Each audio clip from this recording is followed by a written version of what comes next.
សួស្តីប្រិយមិត្តរបស់វិទ្យុបារាំងអន្តរជាតិ AFE ទាំងអស់ជាទីគោរពនិងជាទីមេត្រីលោកនាងកំពុងបានស្ដាប់ការផ្សាយកម្មវិធីព័ត៌មានរយៈពេល1ម៉ោងរបស់វិទ្យុបារាំងអន្តរជាតិ AFE នៅពេលនេះម៉ោង 7 ព្រឹក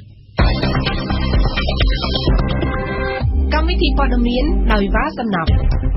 លោកហ៊ុនសែនប្រកាសស្វាគមន៍បកនយោបាយដែលចុះបញ្ជីនៅកោជបអតីតគណៈបក្សសង្គ្រោះជាតិចេញសេចក្តីថ្លែងការណ៍ទទូចឲ្យមានដំណោះស្រាយនយោបាយគណៈប្រតិភូអឺរ៉ុបនឹងមកទស្សនកិច្ចនៅកម្ពុជាខែក្រោយដើម្បីស្វែងយល់ពីស្ថានភាពជាក់ស្ដែងនៅកម្ពុជាអង្គការសមាគមសារព័ត៌មានបារម្ភពីព័ត៌មានคล้ายៗនៅក្នុងឱកាសសេរីភាពសារព័ត៌មានព័ត៌មានអន្តរជាតិ OMS ថាមនុស្ស 9 នាក់ក្នុងចំណោម 10 នាក់នៅលើពិភពលោកកំពុងស្រូបខ្យល់ពុលជនជាតិអាមេរិក 3 រូបដែលត្រូវបានទីក្រុងព្យុងយ៉ាងកាត់ទោសដាក់ក្នុងពន្ធនាគារអាចនឹងត្រូវគេបញ្ជូនទៅកាន់ទីកន្លែងផ្សេងទៀត RFI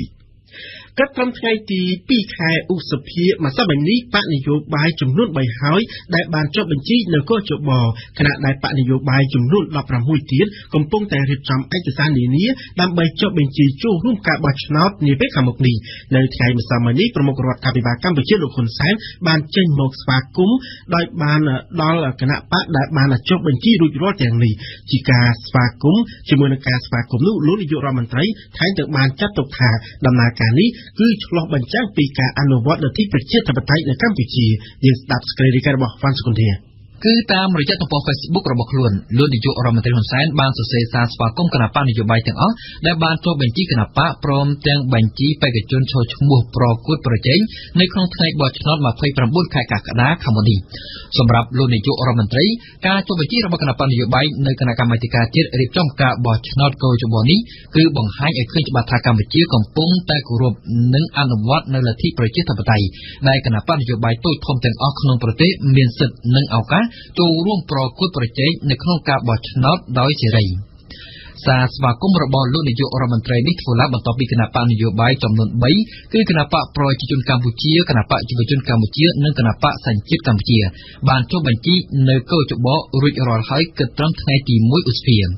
ចំណែកគណៈបកនយោបាយចំនួន16ទៀតបានទទួលពាក្យស្នើសុំចុះបញ្ជីគណៈបកចូលឈ្មោះបោះឆ្នោតនិងបញ្ជីបេក្ខជនចូលឈ្មោះសម្រាប់ចូលរួមការប្រកួតប្រជែងការបោះឆ្នោតនាពេលខាងមុខនេះ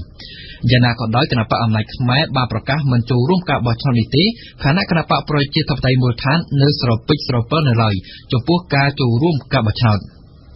ជាការកត់សម្គាល់ខណៈដែលគណៈបកមួយចំនួនកំពុងរុះរាន់ទៅចុះបញ្ជីនៅកោជបនេះលោកសំរងស៊ីដែលជាអតីតប្រធានគណៈបកប្រឆាំងឯនោះវិញនៅតែបន្តទទូចកុំឲ្យពលរដ្ឋទៅបោះឆ្នោតតាមរយៈទំព័រ Facebook កាលពីថ្ងៃអង្គារលោកសំរងស៊ីអំពាវនាវឲ្យប្រជាពលរដ្ឋធ្វើពហិការការបោះឆ្នោតបើសិនជាគ្មានវត្តមានអតីតគណៈបកសង្គ្រោះជាតិសម្រាប់លោកសំរងស៊ីការមិនទៅបោះឆ្នោតគឺមានន័យថាពលរដ្ឋនៅតែគាំទ្រអតីតគណៈបកសង្គ្រោះជាតិក្នុងចិត្តនិងចង់ឲ្យអតីតបកមួយនេះមកដឹកនាំប្រទេសប៉ុន្តែផ្ទុយទៅវិញប្រសិនបើពលរដ្ឋទៅបោះឆ្នោតទោះបោះឲ្យគណៈបកណាក៏ដោយក៏ស្មើនឹងការគាំទ្រគណៈបកប្រជាជនកម្ពុជាហើយចង់ឲ្យគណៈបកនេះមកដឹកនាំប្រទេសតទៅទៀតនេះបើតាមការបញ្ជាក់របស់លោកសំរងស៊ីការអំពាវនាវរបស់លោកសំរងស៊ីនេះធ្លាប់ត្រូវបានអ្នកនាំពាក្យគណៈបកកណ្ដាលអំណាចអះអាងថាគ្មានប្រសិទ្ធភាពក៏ព្រោះថាបើតាមលោកសុកអេសានប្រជាប្រដ្ឋខ្មែរនាពេលនេះកំពុងតែរស់នៅក្នុងសន្តិភាពនិងការអភិវឌ្ឍដូច្នេះគេលែងខ្វាយខ្វល់នឹងអតីតគណៈបកសង្គ្រោះជាតិទៀតឡើយខណៈពេលដែលគណៈកម្មាធិការជាតិរៀបចំការបោះឆ្នោតហៅកាត់ថាកោជបកំពុងតែមមាញឹកក្នុងការទទួលពាក្យសុំចុះឈ្មោះគណៈបកនយោបាយដើម្បីចូលរួមការបោះឆ្នោតជាតិនៅខែកក្កដាខាងមុខនេះអតីតគណៈបកសង្គ្រោះជាតិបានចេញសេចក្តីថ្លែងការណ៍មួយកាលពីល្ងាចថ្ងៃម្សិលមិញដោយបានទទូចឲ្យមានដំណោះស្រាយនយោបាយមួយដើម្បីឲ្យមានការបង្រួបបង្រួមជាតិនិងឯកភាពជាតិសេចក្តីថ្លែងការណ៍របស់អតីតគណៈបកសង្គ្រោះជាតិដែលបន្តប្រើប្រាស់ឈ្មោះនិងរូបសញ្ញាព្រះអាទិត្យរបស់អតីតគណៈបកប្រឆាំងធំជាងគេនៅកម្ពុជាមួយនេះបានបញ្ជាក់ជំហររបស់ខ្លួនថាអតីតគណៈបក្សសង្គ្រោះជាតិគោរពយ៉ាងម៉ឺងម៉ាត់តាមឆន្ទៈរបស់ប្រជាពលរដ្ឋជាម្ចាស់ឆ្នោតដោយទទូចទាមទារឲ្យមានដំណោះស្រាយនយោបាយហើយថានឹងត្រៀមខ្លួនជានិច្ចដើម្បីចូលរួមប្រគល់ប្រជែងក្នុងការបោះឆ្នោតដោយសេរីត្រឹមត្រូវនិងយុត្តិធម៌នាពេលខាងមុខនេះសេចក្តីថ្លែងការណ៍ក៏បានអំពាវនាវឲ្យអតីតសកម្មជនសមាជិកនិងអ្នកគាំទ្ររបស់ខ្លួនទាំងអស់ពង្រឹងស្មារតីនិងបន្តការតស៊ូដោយអហិង្សាសូមបញ្ជាក់ថាគណៈបក្សសង្គ្រោះជាតិត្រូវបានតុលាការកំពូលសម្រេចរំលាយចោលកាលពីថ្ងៃទី16ខែវិច្ឆិកាឆ្នាំ2017កន្លងទៅ នៅថ្ងៃទី3នៃដំណើរការចុះបញ្ជីគណៈបញ្ញយោបាយចូលឈ្មោះបោះឆ្នោតមានគណៈបញ្ញយោបាយចំនួន3ផ្សេងទៀតបានមកទទួលយកពាក្យសុំចុះបញ្ជីឈ្មោះក្នុងនោះមានគណៈបកខ្មែរសាធារណរដ្ឋគណៈបកឆន្ទៈខ្មែរនិងគណៈបកកសិករនេះបើយោងតាមសេចក្តីប្រកាសព័ត៌មានរបស់គូជបគិតត្រឹមល្ងាចថ្ងៃទី2ខែឧសភាម្សិលមិញនេះក្រៅពីគណៈបញ្ញយោបាយចំនួន3ខាងលើក៏មានគណៈបញ្ញយោបាយចំនួន14ផ្សេងទៀតក៏បានទទួលទម្រង់បែបបទពីគូជបផងដែរនេះបើយោងតាមសេចក្តីប្រកាសព័ត៌មានរបស់គូជបដែលគណៈប្រតិភូសហភាពអឺរ៉ុបនឹងមកទស្សនកិច្ចនៅកម្ពុជានៅក្នុងអំឡុងខែមិថុនាខាងមុខនេះដើម្បីស្វែងយល់ការពិតនៅក្នុងប្រទេសកម្ពុជានិងដើម្បីពិនិត្យមើលឡើងវិញពីកិច្ចព្រមព្រៀងស្តីពីប្រព័ន្ធអនុគ្រោះពន្ធដល់កម្ពុជាលើកលែងតែអាវុធជាកិច្ចព្រមព្រៀងដែលផ្ដល់ផលប្រយោជន៍ជាច្រើនដល់កម្ពុជាក្នុងការនាំចេញផលិតផលពីកម្ពុជាទៅអឺរ៉ុបដោយមិនយកពន្ធលើកលែងតែអាវុធនេះស្ដាប់សេចក្តីរាយការណ៍របស់អេងកំហុងដំណើរទស្សនកិច្ចរបស់គណៈប្រតិភូអឺរ៉ុបមកកាន់ប្រទេសកម្ពុជានៅខែមិថុនាខាងមុខនេះគឺជាដំណើរស្វែងរកការពិតពីស្ថានភាពជាក់ស្ដែងនៅកម្ពុជាបន្ទាប់ពីមានសេចក្តីរាយការណ៍និងសេចក្តីថ្លែងការណ៍ជាបន្តក្រោយការចាប់ខ្លួនអតីតប្រធានគណៈបកប្រឆាំងនិងការរំលាយគណៈបកប្រឆាំងជាដើមដំណើរទស្សនកិច្ចរបស់គណៈប្រតិភូអឺរ៉ុបគឺមានមូលដ្ឋានដើម្បីពិនិត្យមើលឡើងវិញចំពោះការផ្ដល់ប្រព័ន្ធអនុគ្រោះពន្ធដល់កម្ពុជាលើកលែងតែអាវុធសហភាពអឺរ៉ុបកំពុងធ្វើការពិចារណាឡើងវិញចំពោះការផ្ដល់ប្រព័ន្ធអនុគ្រោះពន្ធដល់កម្ពុជាក្រោយពីរដ្ឋសភានិងគណៈកម្មការអឺរ៉ុបកាលពីពេលថ្មីនេះបានកំណត់យុទ្ធសាស្ត្រមួយចំនួនដើម្បីសង្គ្រោះគណៈបកប្រឆាំងឡើងវិញតាមរយៈបេសកកម្មស្វែងរកការពិតមួយនៅកម្ពុជានៅក្នុងខែមិថុនាខាងមុខនេះហើយចំណាត់ការបន្ទាប់នឹងសម្រេចនៅក្រោយការបោះឆ្នោតជាតិនាខែកក្កដាខាងមុខនៅក្នុងសេចក្តីថ្លែងការណ៍របស់ខ្លួនលោកស្រី Federica Mogheriniនាយិការរងនៃគណៈកម្មការអឺរ៉ុបទទួលបន្ទុកកិច្ចការបរទេសលើកឡើងថាការគ្រប់សិទ្ធិមនុស្សនិងលទ្ធិប្រជាធិបតេយ្យគឺជាផ្នែកមួយនៃគោលការណ៍ពាណិជ្ជកម្មរបស់សហភាពអឺរ៉ុបសម្រាប់ការផ្ដល់ប្រព័ន្ធអនុគ្រោះពន្ធខាងផ្នែកពាណិជ្ជកម្មសហភាពអឺរ៉ុបគឺជាទីផ្សារពាណិជ្ជកម្មដ៏ធំមួយរបស់កម្ពុជាសម្រាប់ការនាំចេញផលិតផលក្នុងស្រុករបស់កម្ពុជារួមមានសម្លៀកបំពាក់ស្បែកជើងកៅស៊ូអង្ករស្ករសនិងផលិតផលកសិកម្មជាច្រើនមុខទៀតប៉ុន្តែយ៉ាងណាក៏ដោយលោកហេងសួរអ្នកនាំពាក្យក្រសួងការងារនិងបណ្ដុះបណ្ដាលវិជ្ជាជីវៈលើកឡើងថានេះគឺជាឱកាសល្អសម្រាប់ប្រទេសកម្ពុជាក្នុងការពន្យល់ទៅដល់គណៈប្រតិភូអឺរ៉ុបអំពីស្ថានភាពពិតនៅក្នុងប្រទេសកម្ពុជាលោកហេងសួររំពឹងថាកម្ពុជានឹងទទួលបានការអនុគ្រោះពន្ធបន្តទៀតនោះបើការសម្រេចចិត្តរបស់គណៈប្រតិភូអឺរ៉ុបដោយមិនអត្តនោម័តលើភាពជាក់ស្ដែងនៅកម្ពុជានិងតំបន់សូមបញ្ជាក់ថាតាំងពីឆ្នាំ2012មកម្ល៉េះសហភាពអឺរ៉ុបបានផ្ដល់ប្រព័ន្ធអនុគ្រោះពន្ធដល់កម្ពុជាក្រោមកម្មវិធីអនុគ្រោះពន្ធសម្រាប់ទំនិញទាំងអស់លើកលែងតែអាវុធហើយតាមរយៈកិច្ចព្រមព្រៀងនេះកម្ពុជាទទួលបានការមិនយកពន្ធដោយសហភាពអឺរ៉ុបជិត$700 លានអាមេរិកកាលពីឆ្នាំ2017កន្លងទៅខណៈទំហំពាណិជ្ជកម្មទ្វេភាគីរវាងកម្ពុជានិងសហភាពអឺរ៉ុបមានចំនួនជាង$7,000 លានសហរដ្ឋអាមេរិកនៅថ្ងៃនេះគឺជាទិវាសេរីភាពសារព័ត៌មានពិភពលោកមួយថ្ងៃមុនទិវាសេរីភាពសារព័ត៌មានជាតិចូលមកដល់សមាគមសារព័ត៌មាននានាបានចេញសេចក្តីថ្លែងការណ៍ដោយឡែកពីគ្នាជុំវិញស្ថានភាពអ្នកកាសែតនិងប្រព័ន្ធផ្សព្វផ្សាយនៅប្រទេសកម្ពុជាសមាគមអ្នកសារព័ត៌មានទាំងនោះបានកោតសរសើរពីសេរីភាពសារព័ត៌មាននៅកម្ពុជាផងរិះគន់កែលម្អផងនិងផ្ដល់ជាយោបល់ផងដល់ស្ថាប័ននិងអ្នកសារព័ត៌មានឲ្យគោរពឲ្យបានត្រឹមត្រូវនៅវិជ្ជាជីវៈសារព័ត៌មាននិងរួមគ្នាលុបបំបាត់ព័ត៌មានខ្លាំងៗយើងស្ដាប់ស្គ្រីនរបស់ញឹមសុផល ក្រៅពីការចូលរួមអបអរទិវាសេរីភាពសារព័ត៌មានពិភពលោកលើកទី17អង្គការសមាគមសារព័ត៌មានធំៗបានវិតម្លៃជារួមថាសេរីភាពសារព័ត៌មាននៅកម្ពុជានៅតែមានស្ថានភាពល្អជាងគេនៅក្នុងចំណោមប្រទេសជាសមាជិកអាស៊ាននៅក្នុងសេចក្តីថ្លែងការណ៍របស់ខ្លួននាថ្ងៃពុធនេះសមាគមកម្ពុជាការពារអ្នកកាសែតខេបជេដែលដឹកនាំដោយលោកអ៊ុំសារិនបានមើលឃើញពីកម្រិតនៃការបំពេញវិជ្ជាជីវៈរបស់អ្នកសារព័ត៌មានភាពរីក ចម្រើនបំពេញការងារប្រកបដោយបរិយាកាសសុខសុវត្ថិភាពខុសពីប្រទេសមួយចំនួនដែលមានសង្គ្រាមជាពិសេសការវាយប្រហារនិងសម្លាប់អ្នកកាសែត9នាក់នៅអាហ្វហ្គានីស្ថាន4ថ្ងៃមុនទិវាសេរីភាពសារព័ត៌មានបន្ថែមពីនេះសមាគមកម្ពុជាការពារអ្នកកាសែតក៏បានអំពាវនាវឲ្យអ្នកសារព័ត៌មានរួមគ្នាប្រយុទ្ធប្រឆាំងនឹងព័ត៌មានคล้ายៗផ្សព្វផ្សាយក្នុងគោលបំណងរក្សានៅសុខសន្តិភាពនិងត្រូវមានតួនាទីចូលរួមពង្រឹងលទ្ធិប្រជាធិបតេយ្យជាមួយគ្នានេះសហភាពសហព័ន្ធអ្នកសារព័ត៌មានកម្ពុជាសសសកដែលមានលោកហ៊ុយវណ្ណៈជាប្រធានក៏បានចេញសេចក្តីថ្លែងការណ៍នៅថ្ងៃនេះដែរដោយអង្គការសារព័ត៌មានមួយនេះផ្ដោតសំខាន់ទៅលើការប្រយុទ្ធប្រឆាំងព័ត៌មានคล้ายៗផងដែរព័ត៌មានคล้ายៗបាននឹងកំពុងបំផ្លាញតួនាទីអង្គភាពសារព័ត៌មាននិងជាឧបករណ៍បំភាន់ញុះញង់ឲ្យមនុស្សប្រព្រឹត្តខុសឈានទៅបំផ្លាញហេដ្ឋារចនាសម្ព័ន្ធសង្គមបរិស្ថានធម្មជាតិសត្វមានជីវិតនិងសេចក្តីសុខរបស់មនុស្សជាតិនេះបើតាមសហភាពសហព័ន្ធអ្នកសារព័ត៌មានកម្ពុជាដោយឡែកក្លឹបអ្នកកាសែតកម្ពុជាវិញលោកប៉ែនបូណាជាប្រធានក៏បានលើកឡើងដែរថាក្លឹបអ្នកកាសែតចូលរួមអបអរសាទរសេរីភាពសារព័ត៌មានពិភពលោកភ្ជាប់ជាមួយការរំលែកទុក្ខក្រៀមក្រំជាមួយក្រុមគ្រួសារអ្នកសារព័ត៌មាន10រូបដែលបានស្លាប់ក្នុងការបំពេញវិជ្ជាជីវៈនៅក្នុងប្រទេសអាហ្វហ្គានីស្ថានក្នុងបរិបទប្រទេសកម្ពុជាវិញក្លឹបអ្នកកាសែតកម្ពុជាក៏បានជំរុញលើកទឹកចិត្តឲ្យអ្នកសារព័ត៌មានគោរពឲ្យបានខ្ជាប់ខ្ជួនក្រមសីលធម៌វិជ្ជាជីវៈនិងចូលរួមផ្ដល់ព័ត៌មានពិតឲ្យបានទូលំទូលាយពាក់ព័ន្ធទៅនឹងការបោះឆ្នោតខែកក្កដាខាងមុខដើម្បីជាមូលដ្ឋានសម្រាប់ពលរដ្ឋពិចារណាក្នុងការសម្រេចចិត្តទោះយ៉ាងណាកាលពីសប្តាហ៍មុនអង្គការអ្នកកាសែតគ្មានព្រំដែនឬប៉ុកតែសងប្រងជាបានទម្លាក់ចំណាត់ថ្នាក់សេរីភាពសារព័ត៌មាននៅកម្ពុជាដល់ទៅ10លេខគឺពី132នៅឆ្នាំ2017ដល់142នៅឆ្នាំ2018នេះក្នុងចំណោមប្រទេសចំនួន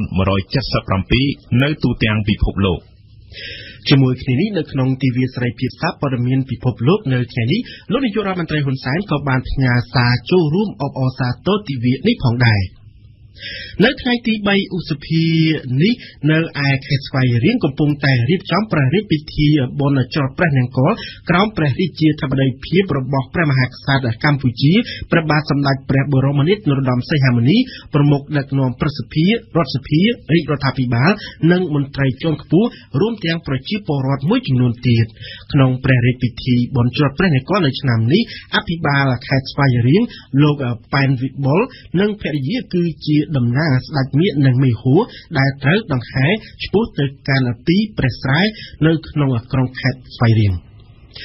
ដែលក្រសួងធនធានទឹកនិងអូតូនិយមបានព្យាករណ៍អាកាសធាតុថាចាប់ពីថ្ងៃទី2ដល់ថ្ងៃទី11ខែឧសភាភ្លៀងនឹងបន្តធ្លាក់រាយប៉ាយលើផ្ទៃប្រទេសបណ្ដារាជធានីខេត្តមួយចំនួនប្រឈមនឹងចំនួនទឹកភ្លៀងជាថ្មីពិសេសនៅតំបន់ទំនាបកណ្ដាលដូច្នេះក្រសួងធនធានទឹកនិងអូតូនិយមបានប្រាប់ឲ្យប្រជាពលរដ្ឋមានការប្រុងប្រយ័ត្នចំពោះផ្គររន្ទះឬក៏ខ្យល់កន្ត្រាក់នៅពេលមេឃរកកនិងភ្លៀងយើងមកបាត់បញ្ចប់ព័ត៌មានទាក់ទងនឹងប្រទេសកម្ពុជាស្ដីអំពីរឿងរ៉ាវរបស់លោកហ៊ុនជាក្មួយប្រុសបង្កើតរបស់លោកនាយករដ្ឋមន្ត្រីហ៊ុនសែនដែលត្រូវបានឃាត់ខ្លួនទាក់ទងទៅនឹងករណីបាញ់បោះប្រមាណជា10គ្រាប់នៅក្នុងសង្កាត់ផ្សារថ្មីទី1ក្នុងខណ្ឌដូនពេញរាជធានីភ្នំពេញកាលពីយប់ថ្ងៃអង្គារនោះត្រូវបានបញ្ជូនខ្លួនទៅកាន់តុលាការរាជធានីភ្នំពេញហើយកាលពីរសៀលថ្ងៃទី2ខែឧសភាម្សិលមិញនេះបើតាមការបញ្ជាក់ពីមន្ត្រីជាន់ខ្ពស់ក្រសួងមហាផ្ទៃ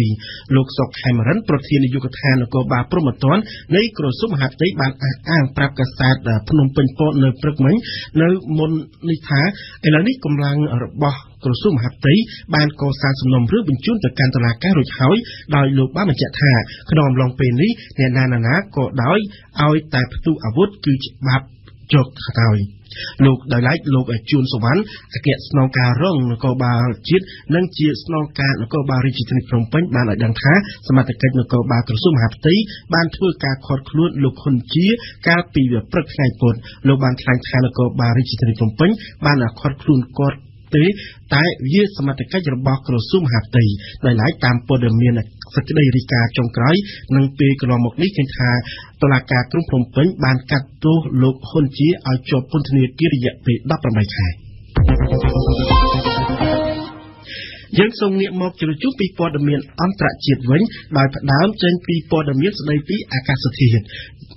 បើតាមរបាយការណ៍របស់អង្គការសុខភាពពិភ តាក់ទងទៅនឹងបញ្ហាប្រធានបើតាមរបាយការណ៍របស់អង្គការសុខភាពពិភពលោកចេញផ្សាយនៅថ្ងៃអាទិត្យទី2ខែឧសភាម្សិលមិញនេះមានមនុស្សដល់ទៅ9នាក់ក្នុងចំណោម10នាក់រស់នៅលើភពផែនដីដកដង្ហើមដោយស្រូបយកខ្យល់ពុលដែលមានធាតុល្អិតឆ្មាខ្លាំងជាប្រចាំនិងជារៀងរាល់ថ្ងៃជាខ្យល់ពុលដែលបញ្ចេញដោយរោងចក្រឧស្សាហកម្មមធ្យោបាយដឹកជញ្ជូនក្នុងប្រយាកាសខាងក្រៅផងនិងជាខ្យល់ពុលវល់ក្នុងផ្ទះគ្មានចរន្តផ្លាស់ប្ដូរផងខ្យល់ពុលបាននាំឲ្យមនុស្សស្លាប់នេះគឺជាការរំលឹករបស់អង្គការសុខភាពពិភពលោកជាស្ដាប់ស្រីនៃការរបស់អៀងសុកមិញខ្យល់ពុលក្នុងបរិយាកាសមិនមែនត្រឹមតែធ្វើឲ្យអ្នកឆ្លក់ក្អកកណ្ដាស់ទេតែខ្យល់ពុលកំពុងតែសម្លាប់មនុស្សទាំងវងបើតាមតួលេខផ្ដល់ដោយអង្គការសុខភាពពិភពលោកក្នុងមួយឆ្នាំខ្យល់ពុលក្នុងបរិយាកាសបានសម្លាប់មនុស្សឲ្យស្លាប់មុនអាយុចំនួន7លាននាក់នៅលើពិភពលោកមានន័យថាជាចំនួនមរណៈដ៏ច្រើនខ្លាំងជាងចំនួនមនុស្សស្លាប់ព្រោះជំងឺស៊ីដារបេងទឹកនោមផ្អែមនិងគ្រោះថ្នាក់ចរាចរណ៍បូកបញ្ចូលគ្នាទៅទៀតខ្យល់ពុលនេះមានទាំងនៅក្រៅនិងនៅក្នុងផ្ទះនៅតាមបណ្ដាប្រទេសក្រីក្រដែលមានប្រាក់អុសធ្យូងប្រាប្រេងកាតសម្រាប់ធ្វើម្ហូបសម្រាប់កម្ដៅឬក៏បំភ្លឺបានធ្វើឲ្យខ្យល់នៅក្នុងផ្ទះคล้ายទៅជាខ្យល់ពុលដ៏ខ្លាំងហើយខ្យល់ពុលនៅក្នុងផ្ទះនេះគឺជាឃាតករសម្រាប់ជីវិតមនុស្ស3លាន5សែននាក់ពលគឺពាក់កណ្ដាលនៃចំនួនមនុស្សស្លាប់ដោយសារខ្យល់ពុលសរុបអង្គការសុខភាពពិភពលោកបានទទួលស្គាល់ខ្យល់ពុលថាជាកត្តាដ៏ចម្បងនាំឲ្យមានការជំងឺមិនឆ្លងបើតាមការប៉ាន់ប្រមាណធាតុល្អិតឆ្មារបស់ខ្យល់ពុលដែលបានឈានចូលយ៉ាងជ្រៅទៅក្នុងសួតនិងប្រព័ន្ធសរសៃឈាមបេះដូងមនុស្សបានបង្កឲ្យមានបញ្ហាសុខភាពនិងធ្វើឲ្យសុខភាពមនុស្សកាន់តែធ្លាក់ដុនដាបដូចជាមានជំងឺដាច់សរសៃឈាមនៅក្នុងខួរក្បាលជំងឺបេះដូងជំងឺមហារីកសួតរលាកសួតនិងប្រព័ន្ធផ្លូវដង្ហើមជាច្រើនទៀតជាង 90% នៃមរណភាពព្រោះខ្យល់ពុលកើតឡើងនៅក្នុងប្រទេសក្រីក្រនិងមធ្យមដែលស្ថិតនៅក្នុងទ្វីបអាស៊ីអាហ្វ្រិកមានជាអាចទីក្រុងដែលប៉ះពាល់ធំជាងគេគឺ New Delhi, Lekia, Kata, Bombay និងប៉េកាំងនេះបើតាមរបាយការណ៍ដដែលដែលបញ្ជាក់ទៀតថាកម្រិតជាតិពុលនៅក្នុងខ្យល់មានខ្ពស់ខ្លាំងនៅតាមតំបន់ដើមបូព៌ាអាហ្វ្រិកខាងជើងនិងអាស៊ីអាគ្នេយ៍គឺជាអត្រាដ៏ខ្ពស់ជាងកម្រិតអនុគ្រោះជាមធ្យមកំណត់ដោយអង្គការសុខភាពពិភពលោកដល់ទៅ5ដងកាលពីថ្ងៃសុក្រទី27ខែមេសាកន្លងទៅនេះជំនួបកម្ពុជាជាប្រវត្តិសាស្ត្រមួយត្រូវបានធ្វើរវាងប្រមុខដឹកនាំកូរ៉េខាងត្បូងនិងកូរ៉េខាងជើងជំនួបកម្ពុជានេះបានបង្ហាញឲ្យឃើញនៅកាយវិការស្និទ្ធស្នាលរវាងគូសត្រូវដែលបច្ចុប្បន្នកំពុងស្ថិតនៅក្នុងស្ថានភាពសង្គ្រាមនឹងគ្នានៅឡើយហើយលើសពីនេះទៅទៀតក៏មានដែរនៅការសន្យានិងការបដិញ្ញាចិត្តក្នុងការឈានទៅចុះកិច្ចព្រមព្រៀងសន្តិភាពបញ្ចប់សង្គ្រាមនឹងគ្នាក៏ប៉ុន្តែក្នុងពេលជាមួយគ្នានេះសំណួរដ៏សំខាន់មួយកំពុងតែចោទឡើងថាតើកាយវិការស្និទ្ធស្នាលនិងពាក្យសន្យាអស់ទាំងនេះអាចនឹងទៅរកលទ្ធផលវិជ្ជមានជាក់ស្ដែងឬក៏គ្រាន់តែជាការដើរជន់ដានប្រវត្តិសាស្ត្រចាស់ដែលជារឿយក្តីសង្ឃឹមត្រូវជំនួបមកវិញដោយការខកចិត្តឬយ៉ាងណាយើងសេនីណានឹងចូលខ្លួនមកឆ្លើយនឹងសំណួរនេះនៅក្នុងនីតិទេសនាព្រឹត្តិការណ៍ពិភពលោករបស់យើងនាពេលបន្តិចទៀតនេះជនជាតិអាមេរិកចំនួន3នាក់ដែលជាប់ឃុំឃាំងនៅក្នុងពន្ធនាគារនៅក្នុងប្រទេសកូរ៉េខាងជើងអាចនឹងត្រូវទីផ្លាស់ប្ដូរទីកន្លែងឃុំឃាំងឬមួយក៏អាចនឹងត្រូវបានគេដោះលែងនៅក្នុងឱកាសជំនួបកម្ពុជារវាងប្រធានាធិបតីសហរដ្ឋអាមេរិកលោកដូណាល់ត្រាំនិងប្រមុខដឹកនាំកូរ៉េខាងជើងលោកគីមចុងអ៊ុននេះបើយោងតាមប្រភពជាច្រើនដែលបានជូនដំណឹងដល់ទីភ្នាក់ងារព័ត៌មានបារាំង AFP នៅបណ្ដាលលំអិតព័ត៌មាននេះសហរដ្ឋអាមេរិកបានទាមទារជាយូរមកហើយឲ្យកូរ៉េខាងជើងធ្វើការដោះលែងជនជាតិរបស់ខ្លួន3រូបគឺលោកគឹមហាក់សុងលោកគឹមសុងឌុតនិងលោកគឹមដុងជុលម្យ៉ាងទៀតប្រភពសារព័ត៌មានជាច្រើនបានជូនដំណឹងដែរថានៅលើបញ្ហាជនជាតិអាមេរិកទាំង3រូបនេះទីក្រុង Washington និង Pyongyang ប្រហែលជាចិត្តរកឃើញហើយនៅកិច្ចព្រមព្រៀងមួយបើតាមការអះអាងរបស់សកម្មជនសិទ្ធិមនុស្សកូរ៉េខាងត្បូងមួយរូបដែលមានទំនាក់ទំនងនៅកូរ៉េខាងជើងបាននិយាយប្រាប់ទៅទីភ្នាក់ងារព័ត៌មានបារាំង AFP ថាអ្នកទោសអាមេរិកទាំង3រូបនោះកំពុងស្ថិតនៅក្នុងសន្តាគារមួយក្នុងជ័យទីក្រុងភៀងយ៉ាងប្រពន្ធដដែលបានគូបញ្ជាក់ទៀតថាជនជាតិអាមេរិកទាំង3នាក់នោះត្រូវបានគេដាក់នៅក្នុងទីកន្លែងឃុំឃាំងដាច់ដោយឡែកពីគ្នាក៏ប៉ុន្តែកូរ៉េខាងជើងក៏បានចាត់ចែងដែរឲ្យមានដូចជាការចេញដំណើរកំសាន្តសម្រាប់ពួកអ្នកទោសទាំង3នាក់នោះការឧបត្ថម្ភខាងផ្នែកព្យាបាលជំងឺក៏ព្រមទាំងផ្ដល់ម្ហូបអាហារទទួលទានបានឆ្ងាញ់ពិសា បើយោងតាមប្រភពការទូតនានានៅព្យុងយ៉ាងវិញជនជាតិអាមេរិកទាំង3រូបនោះត្រូវបានគេបដូរទីកន្លែងឃុំឃាំងក៏ប៉ុន្តែពុំមានព័ត៌មានណាមួយបញ្ជាក់ពីទីកន្លែងថ្មីរបស់អ្នកទោសអាមេរិកទាំងនោះទេចំណែកកាសែតអាមេរិក The Wall Street វិញត្រឹមតែបានជូនព័ត៌មានថាករណីរបស់អ្នកទោសអាមេរិកទាំង3នាក់នោះត្រូវបានគេលើកយកទៅពិភាក្សាគ្នាហើយរវាងថ្នាក់ដឹកនាំកូរ៉េខាងជើងនិងរដ្ឋមន្ត្រីការបរទេសអាមេរិកលោក Mike Pompeo នៅខណៈពេលដែលលោកបានអញ្ជើញទៅកាន់ព្យុងយ៉ាងកាលពីខែមុនចំណែកលោក Donald Trump វិញនៅឱកាសសន្និសីទសារព័ត៌មានមួយជាមួយនាយករដ្ឋមន្ត្រីជប៉ុនលោក Shinzo Abe ក៏បានលើកបញ្ជាក់ផងដែរថាការវិលត្រឡប់របស់ជនជាតិអាមេរិកទាំង3នាក់នោះគឺជាអាទិភាពរបស់រដ្ឋបាលលោកគួររំលឹកថាជនជាតិអាមេរិកទាំង3រូបដែលមានដើមកំណើតជាជនជាតិកូរ៉េខាងត្បូងម្នាក់ជាគ្រូគង្វាលខាងគ្រិស្តសាសនាឈ្មោះគឹមដុងជុលត្រូវបានកូរ៉េខាងជើងចាប់ខ្លួននិងផ្ដន្ទាទោសនៅឆ្នាំ2016ដាក់ពន្ធនាគារចំនួន10ឆ្នាំដោយធ្វើពលកម្មទាំងបង្ខំចំណែកលោកគឹមហាក់សុងនិងលោកគឹមសងឌុចទាំងពីរនាក់ដែលបម្រើការនៅសាកលវិទ្យាល័យវិទ្យាសាស្ត្រនិងបច្ចេកវិទ្យានៅព្យុងយ៉ាងត្រូវបានអាជ្ញាធរកូរ៉េខាងជើងចាប់ខ្លួនកាលពីឆ្នាំទៅមិញពីបទធ្វើសកម្មភាពប្រទុសរាយប្រឆាំងនឹងកូរ៉េខាងជើងយើងមកបញ្ចប់ព័ត៌មានអន្តរជាតិនៅត្រឹមប្រទេសរុស្ស៊ីលើវិស័យយោធាបើតាមសេចក្តីរាយការណ៍ខ្ទង់ចំណាយយោធារបស់ប្រទេសរុស្ស៊ីបានធ្លាក់ចុះក្នុងឆ្នាំ2017គឺជាលើកទី1បើគិតក្នុងរយៈពេល20ឆ្នាំចុងក្រោយគឺដោយមកពីប្រទេសក្រងគំនាបទណ្ឌកម្មសេដ្ឋកិច្ចផ្ទុំគ្នាមាននិយាយនៅក្នុងរបាយការណ៍ជា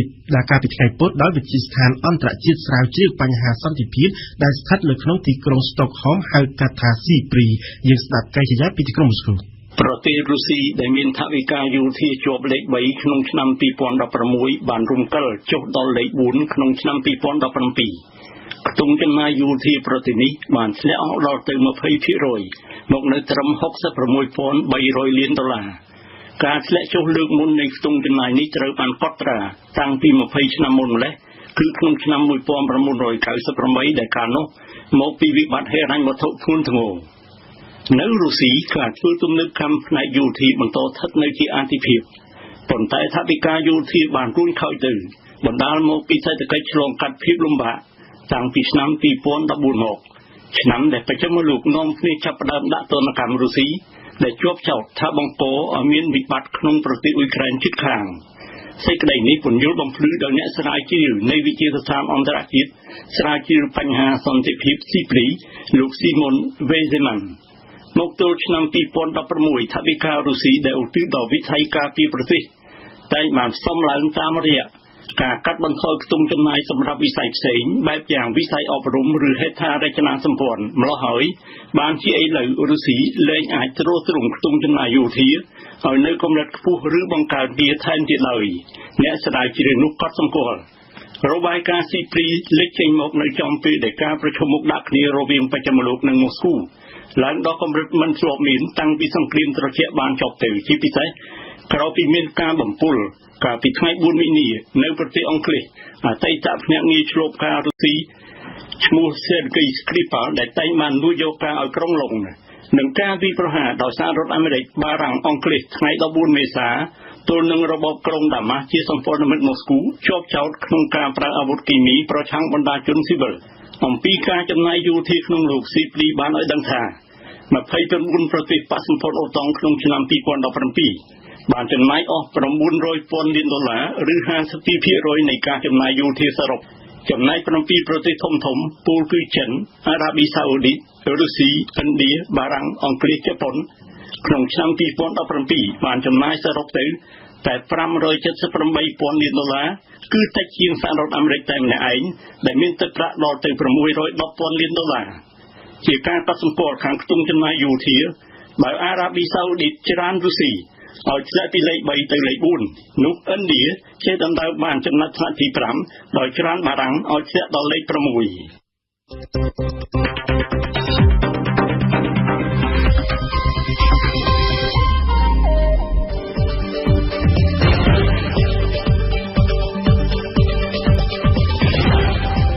ទ្យុបារាំងអន្តរជាតិ AFE 92 MHz នៅភ្នំពេញនិងសៀមរាប 94.5 MHz នៅបាត់ដំបងកំពង់ចាមនិងក្រុងព្រះសីហនុលោកនាងកំពុងស្ដាប់វិទ្យុបារាំងអន្តរជាតិ AFE ជាបន្តទៅទៀតនេះលោកនាងនៅបានស្ដាប់កម្មវិធីផ្សាយរបស់យើងជាបន្តដែលក្នុងនោះរួមមានដំបូងគឺជានីតិព្រឹត្តិការណ៍កម្ពុជាប្រចាំថ្ងៃរៀបចំជូនដោយញឹមសុផលថ្ងៃនេះគឺជាទិវាសេរីភាពសារព័ត៌មានពិភពលោក3ឧសភាញឹមសុផលបានចោទជាសំណួរថាតើមានសមភាព gender កម្រិតណានៅក្នុងវិស័យសារព័ត៌មានខ្មែរបច្ចុប្បន្ននីតិទេសនាព្រឹត្តិការណ៍ពិភពលោករៀបចំជូនដោយសេនីណាថាតើជំនួបកម្ពុជារវាងកូរ៉េទាំងពីរជាក្តីសង្ឃឹមថ្មីឬក៏ជាការដើរជាន់ដានចាស់នីតិទេសនាសារព័ត៌មាននៅប្រទេសរៀបចំជូនដោយអេងកំហុងហើយនៅចុងបញ្ចប់នៃកម្មវិធីព័ត៌មានរបស់យើងគឺជានីតិបទជការរៀបចំជូនដោយអេងកំហុងដដែលដែលនឹងលើកឡើងពីជ័យលាភីលេខ1នៃបវរកញ្ញាឯកវេយនភ័ណ្ឌកម្ពុជាឆ្នាំ2018ថារូបគេបានប្រែខ្លួនពីដុំថ្មទៅជាគ្រាប់ពេជ្រដោយឥតព្រៀងទុកព្រឹត្តិការណ៍កម្ពុជាប្រចាំថ្ងៃនៅក្នុងប្រទេសកម្ពុជាវិស័យសារព័ត៌មានត្រូវបានកត់សម្គាល់ថាមានការរីកលូតលាស់ឡើងដោយផ្សិត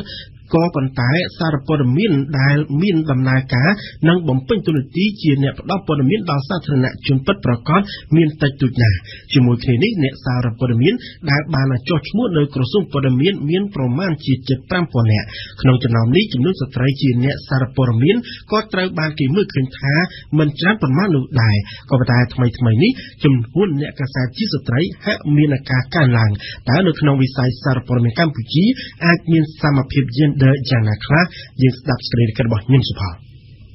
ការនិយាយពីសមភាព gender នៅក្នុងវិស័យសារព័ត៌មានកម្ពុជាហាក់ដូចជានៅឆ្ងាយនៅឡើយនេះបាននិយាយពីបរិមាណក៏ប៉ុន្តែបាននិយាយពីគុណភាពគឺមិនសូវមានគម្លាតគ្នាខ្លាំងនោះទេលោកប៉ែនបូណាប្រធានក្លឹបអ្នកកាសែតកម្ពុជាបានធ្វើការកត់សម្គាល់ថាបើនិយាយពីសមភាព gender នៅក្នុងវិស័យសារព័ត៌មានយើងឃើញថាវានៅមានគម្លាតឆ្ងាយនៅឡើយរវាងស្ត្រីនិងបុរសដែលធ្វើការនៅក្នុងវិស័យសារព័ត៌មានក៏ប៉ុន្តែវាមានការកើនឡើងគួរឲ្យកត់សម្គាល់រយៈពេលចុងក្រោយនេះនៅចំនួនអ្នកកាសែតជាស្ត្រីនៅក្នុងវិស័យសារព័ត៌មានហើយជាពិសេសគឺស្ត្រីវ័យក្មេងនៅនេះគាត់ចាប់អារម្មណ៍ចូលបម្រើការងារជាអ្នកកាសែតដែលពីមុនគេចាត់ទុកថាជាមុខរបររបស់បុរសអញ្ចឹងបើយើងនិយាយជាទូទៅហ្នឹងគឺថាមានការកើនឡើងចំនួនអ្នកកាសែតជាស្ត្រីប៉ុន្តែបើនិយាយជារួមសមភាព gender ហ្នឹងឲ្យវាស្មើភាពគ្នារវាងបុរសនិងស្ត្រីដែលធ្វើការក្នុងវិស័យសារព័ត៌មានហ្នឹងយើងគិតថានៅមានគម្លាតនៅឡើយបាទលោកអុកកំសែងអ្នកនាំពាក្យក្រសួងព័ត៌មានក៏ទទួលស្គាល់ថាមានស្ត្រីតិចតួចនៅឡើយដែលបម្រើការងារនៅក្នុងវិស័យសារព័ត៌មានខ្មែរសពថ្ងៃទោះយ៉ាងណាជាគោលការណ៍ក្រសួងព័ត៌មានតែងលើកទឹកចិត្តដល់ស្ត្រីនៅក្នុងវិស័យនេះទាំងបរិមាណនិងគុណភាពបច្ចុប្បន្នយើងឃើញថាអ្នកសារព័ត៌មានដែលជាស្ត្រីបើយើងនិយាយពី gender ភាគច្រើនទៅលើបណ្ដាញចុះផ្សាយខាងជួបទូរទស្សន៍ហើយអ្នកដែលជាអ្នករាយការណ៍ព័ត៌មាននៅតាមស្ថាប័នឬក៏តាមទីសាធារណៈផ្សេងៗហ្នឹងឃើញថាយើងឃើញនៅស្ត្រីតែតិចទៅឡើយដែរទេបាទព្រោះអីបើយើងប្រៀបធៀបទៅនឹងខាងប្រុសៗយើងឃើញថាច្រើននៅក្នុងការចេញទៅយកព័ត៌មាននៅព្រឹត្តិការណ៍សំខាន់ៗអញ្ចឹងសម្រាប់ក្រសួងព័ត៌មានតែងតែលើកទឹកចិត្តឲ្យមានស្ត្រីហ្នឹងបានចូលរួមកាន់តែច្រើនថែមទៀតក្នុងវិស័យនេះនៅពេលដែលយើងកំពុងតែនាំគ្នាអនុវត្តនៅសិទ្ធិបញ្ចេញមតិសេរីភាពសារព័ត៌មានទាំងអស់គ្នាហ្នឹងអញ្ចឹងហើយគួរតែលើកទឹកចិត្តឲ្យមានអ្នកសារព័ត៌មានហ្នឹងជានារីឲ្យបានច្រើនកាន់តែល្អលោកឆាយសុផលសាស្ត្រាចារ្យសារព័ត៌មានជាទូទៅយើងមើលឃើញថាចំនួនសារព័ត៌មានជាស្ត្រីហ្នឹងគឺការកើនឡើងបន្តិចធ្វើតែបើយើងមិនទាន់មានតួលេខមួយឲ្យបានច្បាស់លាស់ក៏ប៉ុន្តែយើងមើលជាក់ស្ដែងនឹងភ្នែកគឺឃើញថាមានអ្នកសារព័ត៌មានស្ត្រីវ័យក្មេងជាច្រើនបានចុះទៅយកព័ត៌មានទាំងនៅសិក្ខាសាលាឬក៏នៅក្នុងពិធីធំៗជាដើមបើប្រៀបធៀបទៅនឹងបណ្ដាឆ្នាំមុនណាក៏ប៉ុន្តែយ៉ាងហោចណាស់ក៏នៅតែមានកម្រិតនៅឡើយ ចំពោះចំនួនស្ត្រីដែលជាអ្នកសារព័ត៌មានហើយតាមធម្មតាទេនៅពេលដែលចំនួនអ្នកសារព័ត៌មានជាស្ត្រីមានចំនួនតិចដូច្នេះការផ្ដោតអត្ថបទទាក់ទងទៅនឹងបញ្ហាស្ត្រីក៏វានៅមានកម្រិតដែរពីព្រោះថាយើងតែងតែនិយាយថាមានតែស្ត្រីទេគាត់ដឹងបញ្ហាស្ត្រីច្រើនដូច្នេះបរិសុទ្ធគាត់មិនសូវផ្ដោតទៅលើបញ្ហាស្ត្រីទេមិនមែនបានថាមិនផ្ដោតសោះទេប៉ុន្តែវាមានណាតែមានតិចតួចនៅឡើយលោកអឹងមុនអ៊ីនាយកដេប៉ាតឺម៉ង់ប្រព័ន្ធផ្សព្វផ្សាយនិងសារគមនាគមន៍កម្ពុជា DMC បានថ្លែងបន្តថាខ្ញុំគិតថាបើសិនជាមានអ្នកកសែតជាស្ត្រីនឹងច្រើនវាអាចជួយជំរុញមួយផ្នែកដែរយើងឃើញថាការរាយការណ៍ព័ត៌មានទាក់ទងនឹង gender ទាក់ទងនឹងបញ្ហាស្ត្រីអីហ្នឹងគឺថាបើសិនជាស្ត្រីដែលគាត់ជាអ្នកយកព័ត៌មានគាត់អាចយល់ច្បាស់ពីបញ្ហាហ្នឹងជាអញ្ចឹងអាចថាបើសិនជាមានចំនួនអ្នកសារព័ត៌មានស្រីកាន់តែច្រើនអញ្ចឹងការរាយការណ៍ព័ត៌មានពាក់ព័ន្ធនឹង gender ឬក៏បញ្ហាស្ត្រីហ្នឹងក៏អាចនឹងមានការកើនឡើងច្រើនជាងមុនដែរលោកប៉ែនវណ្ណាឲ្យដឹងថាមានហេតុផលមួយចំនួនដែលធ្វើឲ្យអ្នកកសែតជាស្ត្រីមានគម្លាត gender ពីអ្នកកសែតបុរសនៅក្នុងប្រទេសកម្ពុជានៅឡើយសង្គមខ្មែរជាពិសេសចាស់ជាច្រើនគាត់ចាត់ទុកថាជាមុខរបរដែលមានគ្រោះថ្នាក់មានប្រឈមហានិភ័យច្រើនអញ្ចឹងដូច្នេះគាត់អត់ចង់ឲ្យកូនស្រីធ្វើជាអ្នកកសែតទេទី1ទី2ស្ត្រីភាគច្រើនគាត់ចាប់អារម្មណ៍ទៅលើការងារនៅក្នុង office ការងារនៅម៉ាស៊ីនត្រជាក់ហើយនឹងការងារផ្សេងទៀតដែលគាត់អាចធ្វើការនៅកន្លែងដែលមិនដូចជាអ្នកកសែតដែលត្រូវចេញទៅឆ្ងាយធ្វើការគ្មានពេលវេលាកំណត់អញ្ចឹងគាត់អត់សូវចាប់អារម្មណ៍ចុងក្រោយនេះឃើញមានការប្រែប្រួលខ្លះដោយស្ត្រីក្មេងៗមួយចំនួនហ្នឹងគាត់បានចាប់អារម្មណ៍ទៅចូលរៀនវគ្គវិជ្ជាសារព័ត៌មានក៏ប៉ុន្តែភាគច្រើនដែលបន្ទាប់ពីគាត់រៀនហើយគាត់ទៅបម្រើការជាក្រុមព័ត៌មានរបស់អង្គការក្រៅរដ្ឋាភិបាលឬក្រុមហ៊ុនឯកជនទៅវិញភាគច្រើនមួយចំនួនតូចទេដែលមកបម្រើការជាអ្នកកសែតហ្នឹងបាទជាមួយគ្នានេះលោកសាស្ត្រាចារ្យឆៃសុផលក៏បង្ហាញពីតល័យកររបស់ខ្លួនដែរតាក់ទងទៅនឹងបញ្ហានេះវាមានកត្តាច្រើនដែរដែលអាចបន្ទុចបង្អាក់ដល់ស្ត្រីទី1គឺឪពុកម្ដាយរបស់គាត់តែម្ដងដោយសារគាត់យល់ថាកិច្ចការងារនេះជាកិច្ចការងារលំបាកប្រើទាំងកម្លាំងប្រើទាំងខួរក្បាលគាត់ចុះទៅយកព័ត៌មានហើយបន្ទាប់មកគាត់ត្រូវតែសេចក្ដីគិតអង្គុយសរសេរប្រើទាំងបញ្ញាស្មារតីហើយចុះទៅយកព័ត៌មាននៅតាមខេត្តឆ្ងាយក៏ជាការគិតថាគ្រោះថ្នាក់ដល់កូនហើយម្យ៉ាងទៀតថ្ងៃក្តៅវាមិនមែនជាការងារស្ត្រីដែលអាចធ្វើឲ្យខូចសម្ផស្សឬក៏គ្រោះថ្នាក់ដល់កូនគាត់បញ្ហាទី2គឺស្ត្រីខ្លួនឯងគាត់នៅតែមិនទាន់យល់អំពីតម្លៃសារព័ត៌មាននៅឡើយហើយដោយសារតែមានទំនោររបស់ឪពុកម្ដាយទៀតក៏ការរុញរាចូលបម្រើវិស័យសារព័ត៌មានហ្នឹងគឺនៅមានកម្រិតទៀតដដែលហើយចំណុចសំខាន់មួយទៀតដែលយើងមិនអាចប្រកែកបានគឺប្រាក់បៀវត្សរបស់អ្នកសារព័ត៌មានក៏មិនច្រើនធូរធារដូចនៅក្នុងក្រុមហ៊ុនឯកជនដែលធ្វើការនៅក្នុងម៉ាស៊ីនត្រជាក់ដែរចឹងហើយបានជាចំណុចនេះធ្វើឲ្យចំនួនអ្នកសារព័ត៌មានជាស្ត្រីមានចំនួនតិចតាមលោកអឹងមុនអ៊ីនិស្សិតចូលរៀនខាងប្រព័ន្ធផ្សព្វផ្សាយមានចំនួនកើនឡើងពីមួយឆ្នាំទៅមួយឆ្នាំជាពិសេសនិស្សិតស្រីនិយាយរួមបើសិនជាគិតពីចំនួននិស្សិតស្រីនៅខាងប្រព័ន្ធផ្សព្វផ្សាយនិងសារគមនាគមន៍ហ្នឹងបន្តពីទីហ្នឹងរយៈពេលប្រហែលឆ្នាំចុងក្រោយនេះយើងឃើញមានចំនួនកើនឡើងตั้งតែថាឆ្នាំខ្លះយើងមានសិស្សស្រីច្រើនជាងសិស្សប្រុសផងតែបើប្រៀបធៀបជាមួយដូចថាពេលដែលយើងទៅបើកកាល2001ហើយប្រហែលជំនាន់មុនគឺខុសគ្នាមែនទែនដោយសារពេលដែលបើកដំបូងគឺយើងអត់ទៅមាននិស្សិតស្រីទេមិនថា30នាក់និស្សិតស្រីមាន4-5នាក់អីទេប៉ុន្តែមកទល់បច្ចុប្បន្ននេះប្រហែលឆ្នាំចុងក្រោយនេះទៅជាចំនួននិស្សិតស្រីហ្នឹងវាកើនឡើងជាងចំនួននិស្សិតប្រុសវិញទោះយ៉ាងណាលោកអឹងមុនអ៊ីបង្ហាញថាចំនួននិស្សិតដែលចេញពីសាលាហើយទៅធ្វើការខាងសារព័ត៌មានតិចតួចជាងទៅធ្វើការនៅតាមផ្នែកផ្សេងពីនេះចំនួននិស្សិតដែលទៅធ្វើការផ្នែកខាងសារព័ត៌មានយើងឃើញមានភាគរយតិចជាងចំនួននិស្សិតដែលគាត់ទៅធ្វើខាងទំនាក់ទំនងខាងវិទ្យុនៅខាងពានខាងអីហ្នឹងណាពិបាកនិយាយថាកំណត់ប្រហែលភាគរយដោយសារយើងអត់ដែលមានតួលេខតាក់ទងនឹងខាងហ្នឹងប៉ុន្តែដោយសារតាមទៅសង្កេតឃើញគឺរាល់ជំនាន់គ្រប់ជំនាន់ដែលចេញទៅគឺមានយ៉ាងហោចណាស់2នាក់ឬក៏3នាក់ដែលគាត់ទៅធ្វើខាងហ្នឹងកន្លងមកក៏យើងសង្កេតឃើញទៅគឺនិស្សិតស្រីជាច្រើនគាត់ចាប់អារម្មណ៍ការងារខាងដូចជាទំនាក់ទំនងខាងអីជាប៉ុន្តែបើសិនជា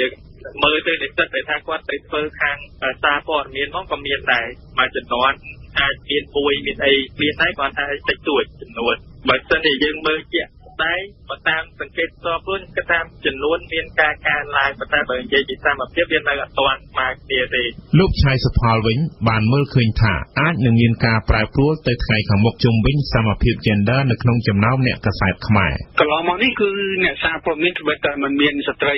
ចូលរួមក៏ដោយប៉ុន្តែអ្នកសារព័ត៌មានដែលជាបរិសុទ្ធហ្នឹងគាត់សរសេរច្រើនគាត់ក៏បានសហការជាមួយនឹងក្រសួងកិច្ចការនារីគាត់ក៏បានសហការជាមួយនឹងអង្គការសង្គមស៊ីវិលជាតិនិងអន្តរជាតិដែលធ្វើការពាក់ព័ន្ធទៅនឹង gender ទាក់ទងនឹងសិទ្ធិស្ត្រីហ្នឹងក៏មានច្រើនណាស់ដែរគ្រាន់តែថាខាងស្ត្រីគាត់នៅតែមិនទាន់ស្កប់នៅឡើយពីព្រោះចំនួនដោយសារតែចំនួនវានៅតិចជាពិសេសមិនមែនតែអ្នកសារព័ត៌មានជាស្ត្រីទេសូម្បីតែអ្នកនយោបាយជាស្ត្រីហ្នឹងក៏នៅតែមានកម្រិតដដែលចំនួនតិចដដែលអញ្ចឹងវាជាបរិបទសង្គមកម្ពុជាមួយហើយខ្ញុំគិតថាពិតជាអាចមានការផ្លាស់ប្ដូរទៅថ្ងៃមុខលោកអុកកំសែងក៏ចាប់អារម្មណ៍ដែរទាក់ទងទៅនឹងសមត្ថភាពការងាររបស់ស្ត្រីនៅក្នុងវិស័យសារព័ត៌មានបាទនារីអាចធ្វើបានខ្ញុំគិតថាគាត់ប្រកាសជាធ្វើបានល្អឧទាហរណ៍យើងឃើញបងប្អូនមួយនៅវិទ្យុបារាំងក្តីនៅទូរទស្សន៍ផ្សេងៗហ្នឹងឃើញថាមាននារីវ័យពេញមួយចំនួនធំបានន័យថាទាំងវិទ្យុទូរទស្សន៍ហ្នឹងគឺថាគាត់លេចធ្លោនៅក្នុងវិស័យព័ត៌មាននេះព្រោះវាជាធម្មជាតិផងថាបើសិននារីទៅធ្វើការអាចរកព័ត៌មានបានច្រើនបានល្អច្រើនជាងបរិបទជាងកាលអ្នកខ្លះពុំមានរូបសម្បត្តិអីតាក់ទាញខ្លាំងនេះប៉ុន្តែតាមប្រវត្តិសាស្ត្ររបស់គាត់ការនិយាយស្ដីដល់ប៉ុនប្រកបរបស់គាត់អីឡាក់អញ្ចឹងក៏អាចជាការតាក់ទាញអ្នកស្ដាប់អ្នកទស្សនាដែរអញ្ចឹងណាមិនប្រកាសថាអ្នករូបស្អាតហ្នឹងជាការតាក់ទាញបើរូបស្អាតប៉ុន្តែគាត់ធ្វើការមិនបានល្អទៅតាមគោលការណ៍ទៅតាមជីវៈក៏គ្មានអ្នកណាទៅស្ដាប់ទៅទស្សនាដែរហ្នឹងវាសំនឹងចំណេះដឹងច្រើនផងបាទជាមួយគ្នានេះលោកអឹងមុនអ៊ីក៏បានបញ្ជាក់ដែរថាសាលា DMC របស់លោកក៏ជំរុញផងដែរដល់និស្សិតស្រីឲ្យមានការចាប់អារម្មណ៍និងយកចិត្តទុកដាក់លើវិស័យសារព័ត៌មាននេះដោយសារយើងជាស្ថាប័នអប់រំគឺយើងតែងតែជំរុញមិនថាតែនិស្សិតស្រីទេរាល់និស្សិតទាំងអស់ដើម្បីគាត់ចូលរួមនឹងវិស័យហ្នឹងព្រោះដោយសារអីនៅស្រុកយើងគឺមានតែសាលាយើងទីមួយទេដែលថាបន្តបណ្ដាផ្នែកហ្នឹងជាលក្ខណៈកម្រិតបញ្ញាបត្រជាច្រើនអ្នកផ្សេងទៀតគាត់រៀនតាមវគ្គខ្លីៗឬតាមការអនុវត្តផ្ទាល់ទេអញ្ចឹងបើសិនជាអ្នកដែលបានរៀនសូត្រហើយក៏អត់ទៅបានចូលរួមចំណែកខាងហ្នឹងក៏វាអត់ទៅបានជាប្រយោជន៍អីដល់សង្គមច្រើនវិញតែប៉ុន្តែមិនមែនថាទៅវិស័យផ្សេងវាអត់ប្រយោជន៍វាប្រយោជន៍ដែរប៉ុន្តែវាមួយយ៉ាងម្នាក់អញ្ចឹងណាលោកសាស្ត្រាចារ្យឆៃសុផលសំខាន់ទី1សម័យខ្លួនថាតើគាត់ចូលចិត្តនឹងកិច្ចការងារនេះគាត់ត្រូវតែស្ម័គ្រចិត្តចូលបម្រើកិច្ចការងារហ្នឹងទៅហើយមានការជំរុញអំពីឪពុកម្ដាយការជំរុញអំពីមិត្តភ័ក្តិជាដើមដែលអាចឲ្យស្ត្រីហ្នឹងគឺចូលបម្រើកិច្ចការងារនេះហើយម្យ៉ាងទៀតគឺថាស្ថាប័ននីមួយៗដែលជាស្ថាប័នគ្រប់គ្រងសារព័ត៌មានគួរតែមានការលើកទឹកចិត្តស្ត្រីដល់ឱកាសឲ្យបានច្រើនដល់ពួកគាត់ដើម្បីគាត់បានបញ្ចេញសមត្ថភាពក្នុងការផ្សព្វផ្សាយព័ត៌មានជូនសាធារណជននៅពេលដែលឃើញស្ត្រីវ័យក្មេងជាអ្នកសារព័ត៌មានចេញមុខជាសាធារណៈផ្ដល់នៅព័ត៌មានល្អៗខ្ញុំគិតថាយុវជនដទៃទៀតគេអាចមើលឃើញថាកិច្ចការងារនេះពិតជាមានសារៈសំខាន់នៅក្នុងសង្គមខ្ញុំលើកទឹកចិត្តជាពិសេសគឺនិស្សិតដែលបានបញ្ចប់ការសិក្សាថ្នាក់សារព័ត៌មាននៅតាមសាកលវិទ្យាល័យនីមួយៗគឺគួរតែចូលរួមក្នុងការបម្រើវិស័យសារព័ត៌មានដើម្បីលើកស្ទួយវិស័យ gender នេះឲ្យបានកាន់តែខ្ពស់បាទស្ដាប់កម្មវិធីព័ត៌មានរបស់វិទ្យុបារាំង AFE ពេលព្រឹកពីម៉ោង 7 ដល់ម៉ោង 8 ពីម៉ោង 10 កន្លះដល់ម៉ោង 11 ថ្ងៃរសៀលពីម៉ោង 1 ដល់ម៉ោង 2 រសៀលនិងពីម៉ោង 4 កន្លះដល់ម៉ោង 5 និងពេលយប់ពីម៉ោង 7 ដល់ម៉ោង 8កម្មវិធីនេះសហការឧបត្ថម្ភដោយកម្មប្រូបយ៉ូទិកជាផលិតផលធម្មជាតិ 100% មានប្រសិទ្ធភាពខ្ពស់ដល់សុខភាពដូចជាជួយសម្រួលការរំលាយអាហារបំបាត់ stress ធ្វើឲ្យពិសាបាយបានសម្រានលក់ស្រួលនិងបំបាត់ការឈឺសន្លាក់ឆ្អឹងកម្មប្រូបយ៉ូទិកជាផលិតផល PPM និង Conferel ហើយចែកចាយដោយក្រុមហ៊ុន DKSH សាកលវិទ្យាល័យឯកទេសនៃកម្ពុជា CUS សិក្សាដើម្បីគុណភាពសិក្សាដើម្បីសមត្ថភាពវិជ្ជាជីវៈសិក្សានៅ CUS Sinvenue លេងកាហ្វេដោយម៉ាស៊ីនប្រូបាតនិងមានតែមួយគត់នៅកម្ពុជាទំនាក់ទំនងទូរស័ព្ទលេខ010 816 222និង011 816 222គ្រឹះស្ថានមីក្រូហិរញ្ញវត្ថុ LOLC មានផ្ដល់សេវា